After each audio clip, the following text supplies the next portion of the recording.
नमस्कार दोस्तों, आप कहानी सुन रहे हैं। 4 आशीर्वाद।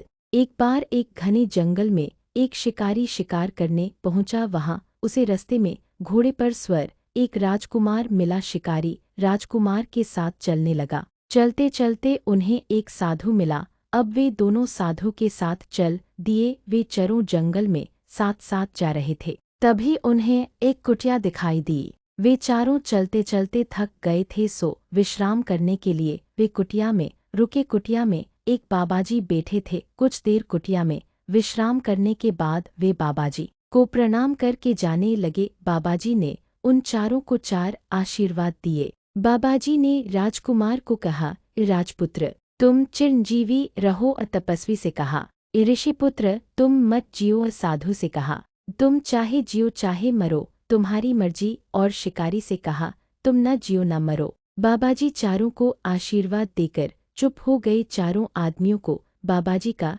आशीर्वाद समझ नहीं आया। उन्होंने बाबाजी से प्रार्थना की कि कृपया अपने आशीर्वाद का तात्पर्य समझाए। बाबाजी बोले, राजा को नरकों में जाना पड़ता है। मनुष्य पहले तप करता है, फिर तप के प्रभाव से राजा बनता है और फिर मरकर नरक में जाता है। इसलिए मैंने राजकुमार को जीते रहने के आशीर्वाद दिया। जीता रहेगा तो सुख पाएगा। तपस्या करते रहने वाला जिएगा तो तपस्या करके अपने शरीर को कष्ट देता रहेगा।